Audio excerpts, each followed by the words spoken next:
In 4.4, we're going to talk about using the derivative to analyze graphs. So we're starting to talk about applications of the derivative. One of those applications, especially when we talk about modeling with data, one of those applications is looking for extreme values. Those are local maxima and minima of the function. So again, extrema is also kind of that catch-all term for those important points. We've talked about maximum and minimum values before, right? Here's kind of a maximum, this point up here, and here would be like a minimum value down there. We've talked about these, but never in a calculus sense. So we're going to talk about this now in a calculus sense. The theorem that we're working off of is to say that this function f of x that we're dealing with has either a maximum or a minimum, either one, at some number c if and only if the derivative at that value is 0. So if I derive the function, I'm going to set it equal to 0, and those values that I get are of interest to us.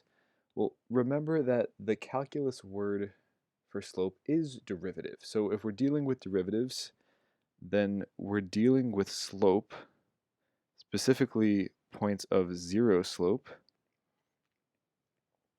which are horizontal lines. More specifically here, they're horizontal tangent lines. Because again, when we're dealing with derivatives, we're also dealing with tangent lines. We've actually done problems already that ask us to deal with or look for horizontal tangent lines. So even though a lot of this already sounds new, it's just the words, it's just the terminology that's new. The core of the work here should be familiar from previous sections that we've covered in this chapter.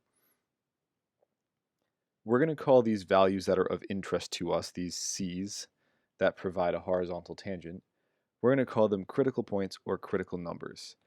And just to confuse things further, IB also might refer to these as turning points or stationary points. I provide the critical point and critical number definition because those are the words, those are the phrases that I've come across in my own math coursework. Turning points and stationary points are not phrases that are necessarily familiar to me, but they are terms that you may come across. So these critical points or critical numbers are those values that produce 0 slope, such that the derivative is 0. Let's start to apply this. So the first thing we're going to talk about is the first derivative test. So as the name suggests, we're going to be dealing a lot with f prime of x. And I'm going to walk you through an example as I also outline the steps. I think that's going to be more helpful.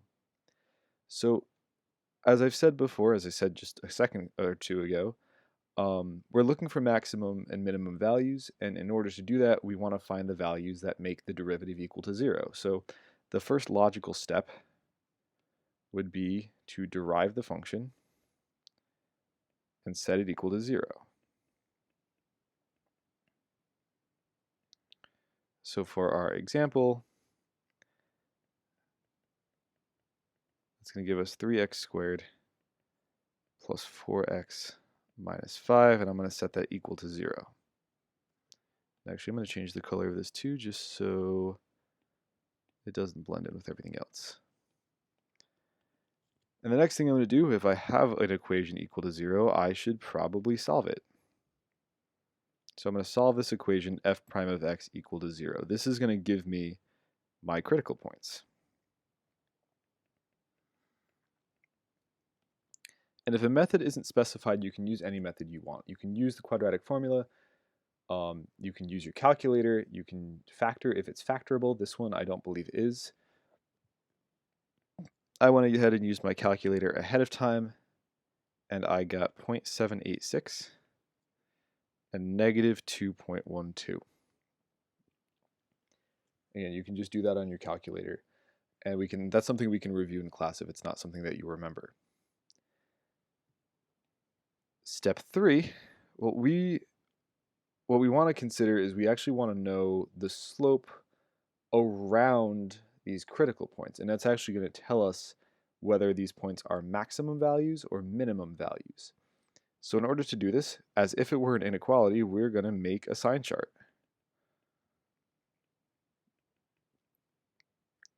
So we're going to make our sign chart with negative 2.12 and positive 0.786. And I'm going to test values in the intervals that I've created. And we'll say mark down the sign or record the sign of the result. I'm looking for, is it positive, is it negative? So we want to come up with some values that I want to test, and I'll come up with their results. So let's just pick things that'll be easy. So maybe I like to pick powers of 10 because it makes it a little bit easier. So if I plug in negative 10, I'm going to get what? 300 minus 40 minus 5. So that's going to be a positive number. If I plug in 0, I'm going to get a negative number. And if I plug in 10, I should also get a positive number.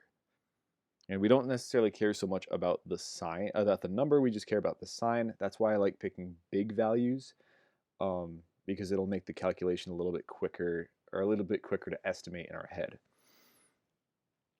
Those signs are going to tell us if we have maxima or minima, and I'll explain how right now.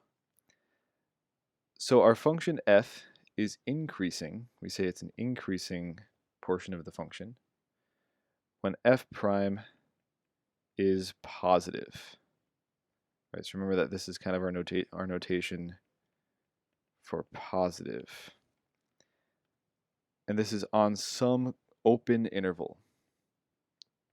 Has to be an open interval. Why is that? That's because if I include my critical numbers, then it's not just greater than 0, it's greater than or equal to 0, and the function's not increasing at the critical value. It's just stationary. It's horizontal on some open interval, and maybe we'll call that open interval a to b.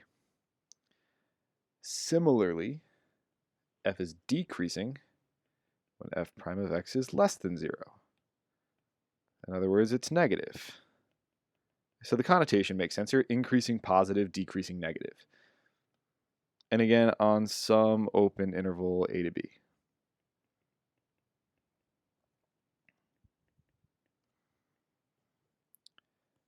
We can determine local minima and maxima based on our results.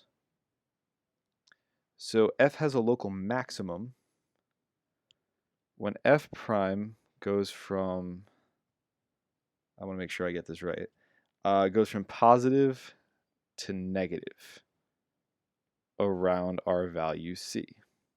And it's the reverse for a minimum. It goes from negative to positive around that value.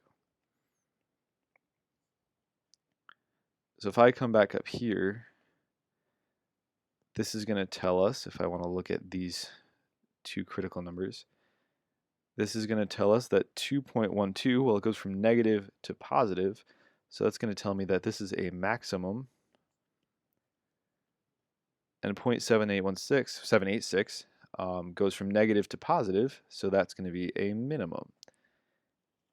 The explanation for this makes a little more sense graphically, I think. So here's my graph. Here is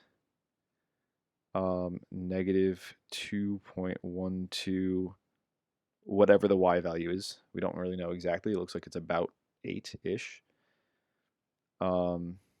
Actually, it'll be easier if I put this on the x-axis down this way. Okay, so here is negative 2.12, and here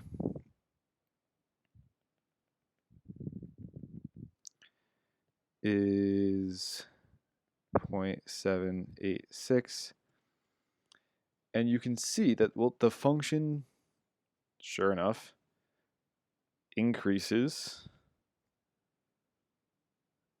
on those intervals that we came up that are positive. So from negative infinity to negative 2.12, right, this is increasing. So increasing on negative infinity to negative 2.12. And it's also increasing from 0.786 to infinity, just like we showed on our sign chart. And that's because it's got positive slope, right? The slope is positive, the function's going to increase. That's hopefully intuitive. And then, of course, it's decreasing where I have negative slope because, again, if the function has negative slope, then something is getting lower, right? It's going down. It's decreasing. So again, from negative 2.12 all the way to 0.786. And again, these are open intervals because if I try to include my maximum or include my minimum, well, that's neither increasing nor decreasing, right? You can kind of see from the graph that it's just horizontal there, and it's just horizontal there too. So this is our first derivative test. This is the ways that we can use the first derivative test to actually start locating maxima or minima. This has a lot of applications when we get to like business, when we get to, again, when we get to like data modeling especially.